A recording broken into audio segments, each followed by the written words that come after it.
Hey baddies! It's your girl Natalie Odell. Welcome back to your favorite beauty channel on YouTube, where we talk everything beauty, fashion, lifestyle, and most importantly, self-love.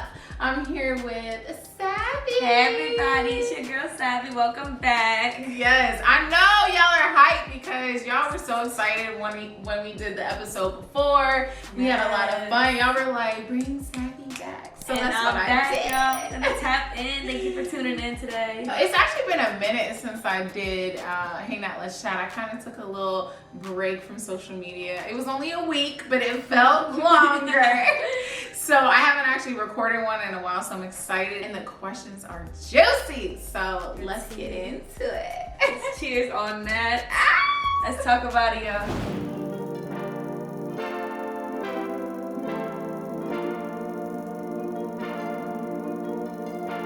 Hey Nat, let's chat. So I broke up with my girlfriend about 2 weeks ago, and the reason I did that is because I felt like she was more out there than I am. She's more of a bubbly person. She's a social butterfly, and I'm not that. I'm a nerd, and I'm not only am I nerd, but I'm also battling with my depression. So I just felt like I was being too much for her. When you see someone who's so happy and deserve to be someone who's gonna make her even more happier, and you just be that person. And I'm not gonna lie, I'm not much of a social person. I don't even know how that is done, but I try. And every time when I'm with her, things are better, but at the same time I feel like I'm draining her at the same time because I'm feeding off her energy. So that's the reason why I broke up with her, and we've been together for like over a year. So please help me out. Do I move on and find someone else, or should I just be with her and drain her? Don't drain her. Don't drain her. So I'll start this one off. Okay. I feel like, first of all, I just want to say the fact that you can take a step back and actually recognize this, that's very big of you, like super big of you. But I do want you to also try and see, could your feelings also be insecurities? Do you feel like maybe you're not enough for her, or you might admire how she is so much and you're the opposite of that and makes you feel insecure about the way that you are, So take a moment to think on that as well. What do you think? This is a good one. I definitely think it's very mature of you, and that takes a lot from a person to be able to notice when you're like draining somebody, because that's really a real thing in relationships. And I don't know, sometimes you are at a different point in your life than somebody else is. So it's like you might have just experienced life a whole different way and just handle it differently. And then they're just experiencing life and they would just want to see everything. They're real positive, optimistic. And it's like, for you to really take that step back, like how Nat said, it's like, I think that's really big of you. And I don't know, sometimes I think that's way more healthier to do that versus than trying to put somebody through something when you know how you're affecting them spiritually, emotionally, mentally. I think too that we need to know this. Like, we need to know, has she told you this? Or like I said, if this is something you're feeling on your own, if this is something you're just feeling by yourself, it could possibly be some insecurities that you might need to work through. Because if you broke up with her, she didn't want to break up, and you're telling her these are the reasons and stuff, and she's like, no babe, like I don't feel like that at all, I don't mind how you are, then it's definitely probably a reflection of how you feel about yourself and the things that you probably aspire to be like more. You know what I'm saying? So I would say this, like, have a conversation with her. If she is the one that's telling you like, you're honestly draining me, your depression, you're so like introverted and all of that, then I would probably say you guys probably aren't the right match for each other. But if it's just all in your head, maybe have this transparent conversation with her and ask her, like, do you feel like this? Because I feel like this, and she'll be able to shine some light on that. And if she doesn't feel like that, if she doesn't share that opinion with you, then I think like maybe the relationship is salvageable. Yes. No, that's a fact. I agree with everything you said. I agree with all that. I'm co-signing. Exactly. I agree. Okay. But I hope that helps you in this situation, because that's something tricky right there. Yeah. Hey Nat. Hey, how are you? Hey Natalie, let's chat. How are you? Like, I want to ask you something. You and Izzy Not the eating. Are you? I'm chewing. No, you're smacking. No, that's Mate. smacking, love. How's you and Izzy? Are you good? No. Miss Natalie? No. Say hi to Izzy. It's been a while. Girl, first of all. Hold on, y'all. Time out. What the is this? Hold on. That food must have been fire. I don't know what she was eating, but Sponsor them. Cause that sounded good. She didn't even really have a question. Okay. Hey, Natalie. I'm chewing. I'm chewing. No, yo, that's I'm different. done. The energy. That's We're funny. just gonna She leave said- that. We're gonna leave that where we found it. We're gonna just leave that there. We're gonna leave that there. All right. Next question. Respectfully. Hey Nat, let's chat. So I know this is going to sound crazy, but lately I've been overwhelmingly feeling like somebody from the afterlife is trying to contact me, and I know it sounds crazy, but what are your thoughts? Have you ever experienced something like that? Have you ever experienced a loved one who has passed come visit you in a dream? Let me know. I love that one. See, this is what I'm talking about. This is the Listen, type of question. baddies, you don't always have to come and ask me questions about relationships. Like, ask me questions like this. I love it. Some deep Get life. my brain flowing, right? Yes. Okay, so I think that, well, let you start this. Okay, I was about to say. All right, y'all. This is a really touchy, sentimental topic, but I don't know how to feel when I experience these type of things. There's sometimes when I never had one where I felt like I've seen them or heard them physically or like in dreams or nothing, which I wish I had, because that would be a great dream to just experience. But I definitely been in a room and felt like that's a presence of somebody you love that's not there no more in life. And it feel like, it just shocks me. Like, I'll get goosebumps on my skin when I feel it. And it's like, I don't know if it's like a supernatural feeling. I don't know how to explain it, but I don't really have advice on that. Like, it makes me feel good, and like, it's like, I feel like it's them just reminding me, like, you got this. Like, you feel me? Like, don't let up. And it's like, that's how I take it. But I know other people, it might really make them depressed, just feeling the pain over and over of like losing that person. Or some people even get scared too by that type of stuff. Yeah, because you don't know how they feel about how they left. I don't know. Well, so I would say this, like, first of all, I do definitely believe in supernatural things. Yeah. Energy, you cannot destroy energy, and that's really what our souls are, is energy. So to just think that energy just disappears once you leave your body, it sounds naive. So of course it's somewhere, now where it is, we don't have the proof for that, okay? So fun fact, I actually, I was sleeping the other night, this was like a few nights ago, and I had this very vivid dream about one of my dogs that like passed away. And honestly, like, she was such a huge part of the family. Her name was Tessa. She was a Harlequin Great Dane, and she was just like, had very kind eyes. She was very sweet and just loving. And it was just like a heartbreak to everybody when she passed away. And I wasn't even thinking about her or anything. And like, I had a dream that I was with her and I was just like hugging her. And like, she was just looking at me with that look in her eyes that she usually would have. And it was just this amazing connection. It felt real. It felt so real. And when I woke up, I was like, I really did feel like she came to me in a dream. And it was so hard, like the whole morning and like afternoon, I couldn't stop feeling her energy, and I couldn't stop like thinking about her. And it made me miss her because I really wanted to be able to see her in person. But sometimes I think somebody coming to you in a dream to remind you is so sweet. It's like, special. It's a very special feeling. Yeah, so I would say this. If you were looking for some advice, I know we've been talking about this for a minute now, but I think it's so interesting. No, it definitely is. It is. If you're looking for some type of advice, I would say definitely open yourself up to it. Like, don't, I think you have the control of how people, like, or maybe this person that possibly passed away is trying to connect with you. I think make it clear, like, the way that you are receptive. And for me, it's like, I'm not really receptive to seeing things or like loud bangs or the stuff moving. That's too much. It reminds me of a horror movie. So I think you can set boundaries, and I think that will help, you know? Yeah. What do you think? I agree.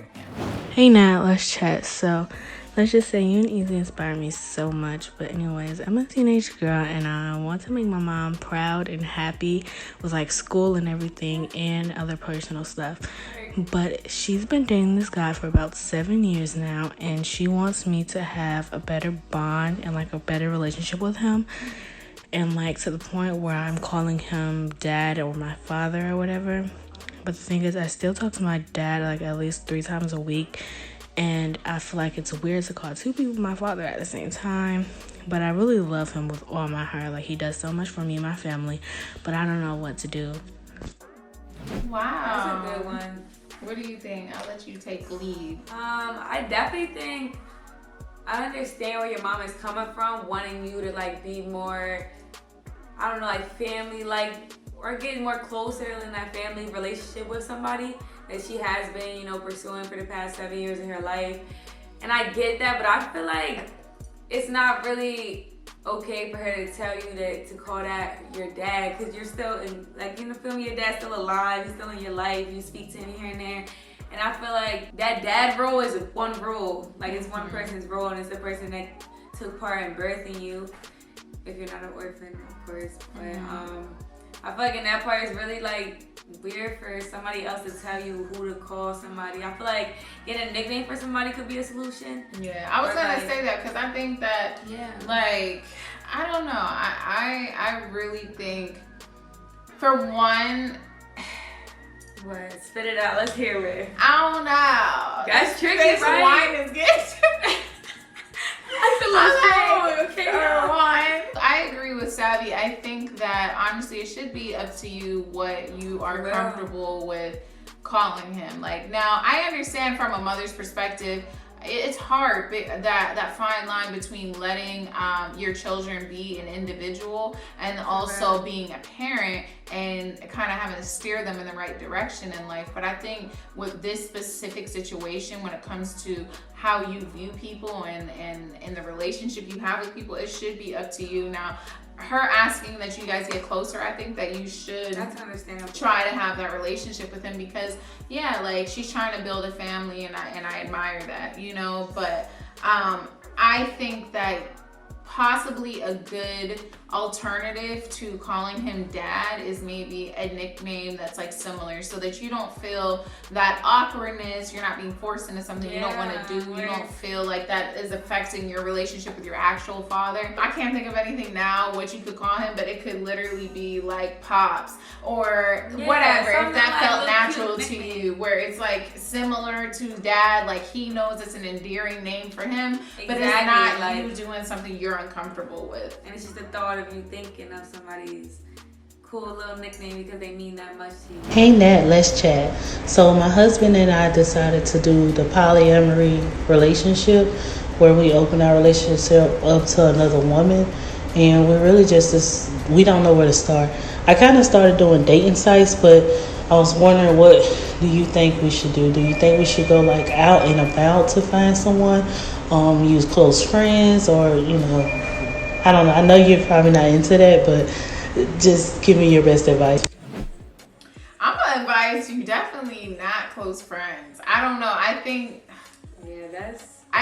that is a relationship that needs to be built. I think involving a close friend in that could create issues. I think if you kind of meet somebody, whether it be out, a dating app, whatever the case may be, and you bring her into the relationship, there's clear standards that are set, clear boundaries, and it's less likely to get messy. So I would say you're going the right route with, you know, maybe the apps, or just even kind of like going out and meeting people and stuff like that. But definitely I would highly advise not close friends. I'm really selfish, like, y'all, when I'm in relationships, I'm real selfish, so it's like, it's so hard to even think about another person, but dealing with somebody that long, I feel like I can understand why maybe that heat and that little fire flame is not there no more, so maybe you have a third person, it will help spice it up. So I get that, but it's like, I feel like both of you have to be emotionally stable enough to really pursue another person, because that comes with like what if they bond and vibe better than y'all two? And it's like, I don't know, like, would you feel a type of way? Yeah, would you go bitterness towards them or like jealousy or envy them in a way? And then that just makes you feel a type of way where you're not happy. Like, it's a lot to make sure that triangle stays balanced all the way through. You feel me? So, I don't know. I feel like y'all both have to really sit down and communicate and make sure y'all ready for what it comes, because ups and downs as well. Hey, Nat, let's chat. I really need your advice, girl. My girlfriend of like 5 years just asked me if I would want to do like an open relationship with her. At first I'm like, no, but then I'm really thinking about it. Like, what is your honest opinion about it? Like, what do you think about it? So I think we kind of touched on this a little bit. We just touched on this a little bit. But also, when you say open relationship, because open relationship and poly relationship is different. Poly relationship is where there's multiple people in one relationship.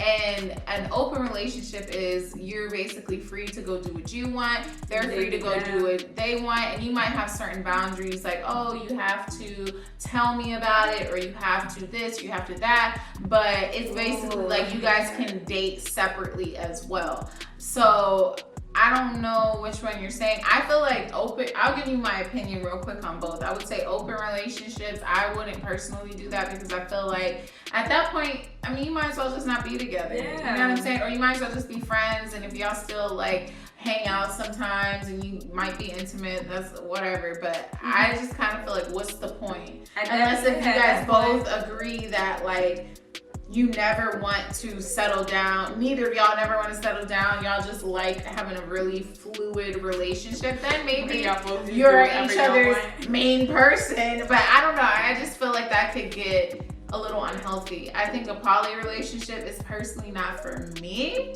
because I'm like savvy. I don't really think I'm equipped to deal with there being an extra person in my relationship. I don't have any negative thoughts about it. It works for some people. It just wouldn't work for me. That just does. Nah, that's tricky, but yeah, I agree completely. Hey Nat, let's chat. So I've been single for 5 years now, and since then I haven't had sex, but lately I've been feeling to have sex a lot. What should I do? Should I find a friend to do it with? Or should I wait because I'm not ready to date anyone? What should I do? I'm confused. I want to please my sexual urge. I don't know. That's a good question. So for anyone that couldn't understand because the audio was so terrible, it sounds like she was in a windstorm. So she said that she's been single for 5 years now and she has not had sex since then. And she's starting to feel like those sexual urges, and she wants to be able to, like, you know, be intimate with somebody, but she's also not ready for a relationship. So she's saying, what should she do? Should she find a friend? Should she, like, what should she do? So I can relate to this, and I would say not because it's been 5 years.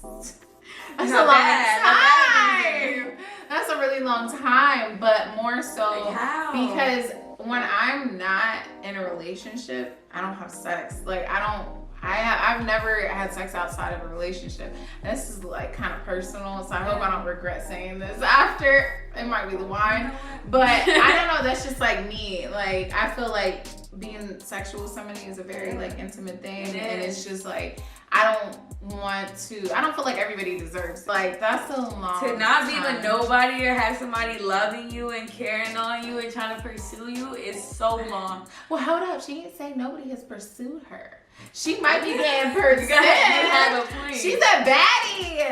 Okay. You have a point. She might be getting pursued. She just don't want take that. a little. Boop. So Heard you. I would say this. I'm not mad at you having somebody that you trust, and it might not be a relationship, but you guys have something figured out, like where you guys are fulfilling each other's needs. I'm not mad at that. I think if I was in a position of 5 years having nobody, and if there was somebody that I had respect for, I knew that I was safe with them, as well. Care about you genuinely. Exactly. And it might not be that y'all want to be together, but y'all have love for each other and stuff like that. Is there, like, and you think it could be a healthy situation, then I'm not mad at that. I would say that's probably your best situation, because you also don't want to just like jump into a relationship just because. I had to learn as well. Yeah. Tell them about it, Savvy. Tell them. Maybe in part 2. Maybe in part 2. Yeah, part 2. But she had to learn the hard way, y'all. Now, you can't, you feel me? I'm a little different now, but I had to learn the same way as y'all. That shit hurts. Alright, baddies, this was a very fun episode. I enjoyed it. I enjoyed having Savvy. Yes. Let us know below what you guys thought. Like, and also give your opinion on all of the questions, because let's have like good conversation going below. And then make sure you guys tell them where to find you. Savvy's YouTube. You can see my little content. I got 5 followers. Nat gonna be on there soon too. I know. She's trying to think. She's thinking, what should I do? Yeah, so y'all can comment that here too. Anything you would like to see. Yes. Comment. We got y'all. We locked in. Yeah. All right. We love you guys, and we're out. Bye, y'all. Hey baddies! It's your girl Natalie Odell. Welcome back to your favorite channel. Fuck, let me do it again. Took my pee. Period. Alright. I would say that if it was me, so basically let me tell you what she said. Hold on. Get your mind right now. Hold on. This wine is talking to me. Hold on, let me put it down. Okay. So I would say this. If Where's my train? I gotta grab it. okay, let me tell y'all what she said.